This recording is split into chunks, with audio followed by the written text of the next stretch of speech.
Small, dimly lit base huts featuring 25-cent hot cocoa, $1 burgers surrounded by the smell of wet wool and damp leather mittens. And don't forget the outdoor unheated outhouses. Remember those days? I'm trying to forget. Besides social ski outings and get-togethers, the early ski club had a die-hard race team focus. That's typical of a lot of ski clubs, is racing. Area ski clubs put forth small race teams that informally competed during the season as snow conditions and winter travel allowed. So as far as what we do, Brian talked about quite a bit of this in the past, so I'll just briefly go over it. We do alpine and Nordic trips. These include bus trips and trips where you drive yourself. They can range from just a couple members to up to maybe 40 or 50 members usually. And we used to have days where we would have multiple buses going to one spot. We usually take a big bus to Big Sky. We drive ourselves individually to Sun Valley. It just depends on the relationship we have with the resort and how everyone would like to do the trip. We also do instructionals at both Targhee and Pomerel. We find these are really important for our members because we have a lot of family members. Our goal in the ski club is to make skiing affordable for families and to keep the pipeline of skiers coming in the future. Currently in the Idaho Falls Club, we have around 935 members. They say we've been around 1,000. Our numbers, like a lot of the clubs, have went down, but we try to keep bringing in new members. We have a great board, and it takes a board to maintain a membership of a ski club. It takes many parts and pieces to make that happen.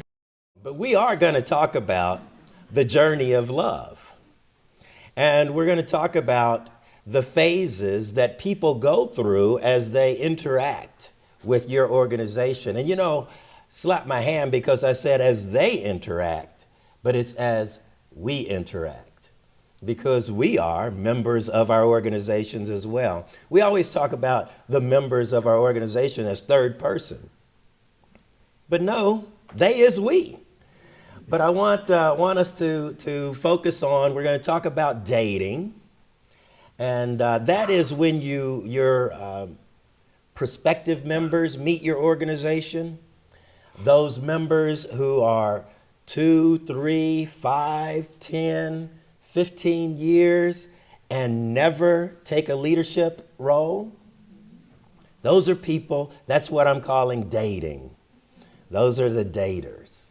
And then those people who are those of us that are in the room that somehow or the other got proposed to and actually said yes. We actually married the organization, and we're going to talk a little more about marriage and what that means and how you get to marriage. And basically, I'm preaching to the choir because you all have married your organization. And then we are going to talk about divorce. What this organization does for wounded veterans is amazing. It teaches them that there are no boundaries, there are no limits. And they were able to find me when I needed that test the most. And they offered me to climb Mount Everest. When they asked me to climb Mount Everest, I had zero mountaineering experience. I mean, born in Idaho, hiked in the hills with my father, grew up skiing, but I didn't have any mountaineering experience per se. I certainly didn't have any mountaineering experience with a prosthetic limb, how to put on crampons, what's the proper equipment to have, what am I going to do, what's it going to be like. The Heroes Project took me all around Central and South America. We climbed Pico de Orizaba, which is the tallest mountain in Mexico. We climbed in Ecuador. They've got a couple different 20,000-foot peaks. We climbed Aconcagua, which is the tallest mountain outside of the Himalayas. And they really showed me what I could do. Every time we went, there was new skills learned. I developed as a person, and I also got to travel outside the United States. I got to be around, third world countries and see the less fortunate, being in shorts and having people come up to me, curious about my prosthetic limb. Those that weren't able to have prosthetic limbs, looking at me and saying, just look at this guy, oh my goodness, this guy's amazing. It really did a lot for my personal well-being. At the end of the 10-week training cycle, I remember the first workout. We could fit like 4 of those workouts into one workout in the end. I just couldn't. It was unbelievable what the progression was, but I was breaking that habit. I was making that choice to not tell myself that I couldn't do it. Even when I would be in the gym, I would do an exercise and my arms would be on fire and I would just envision the summit of Everest. because the one thing I could control for myself was how well I showed up to that mountain. Nothing else was going to matter but how prepared that I was going to be when I showed up to that mountain. By going through all this, I started to have the change in myself. You know, I told you that I found myself in the bottom of a barrel in life, and I had a lot of pity for myself, and I didn't know if I wanted to hang around. No, I started to feel the change. I started to feel that what I was capable of. I started to feel Charlie getting himself back. You know, the mental issues were quite draining. I mean, the physical issues and the pain and everything I was going through was one thing, but when you stack that on, you know, all the deployments and everything I'd seen and the fact I just didn't feel like I had a support structure, anybody to talk to, having this come into my life was the greatest thing that I could imagine because it allowed me to change who I was. So that your degree is set, and then you take it to the ski. Another thing I guess you do kind of need is a vise. If you're doing any sort of edge work, that would be really handy to have. And essentially this just works by dragging it down the ski and just kind of overlapping strokes like so, where you're really letting the tool do the work and you're not forcing it down.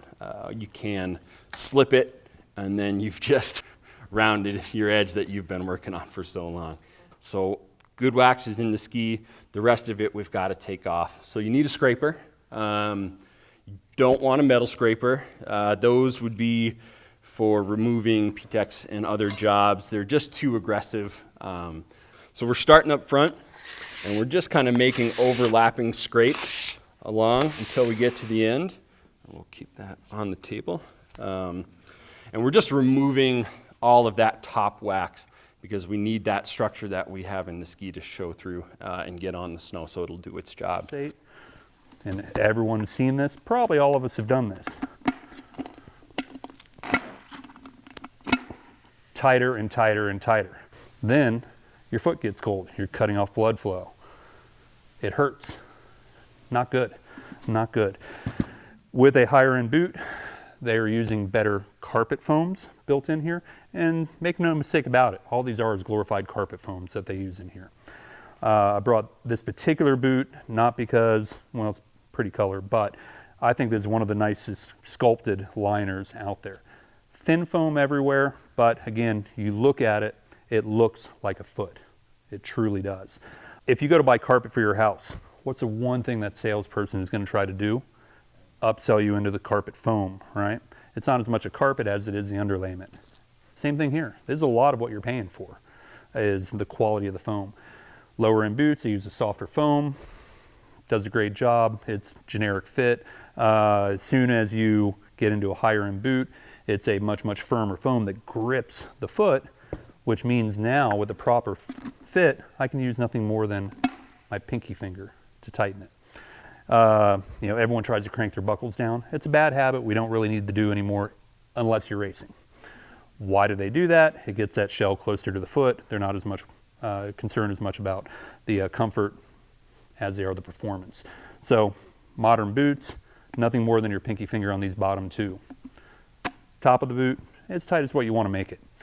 Our lower portion of the foot, and just like your hand, your nerves and blood vessels are very, very close to the skin. Doesn't take much pressure to cut off circulation. Up here, we have a little bit more tissue. We can squeeze it. We're probably not going to hurt anything. It's a general rule of thumb. So keep them loose down here, keep it tight up here.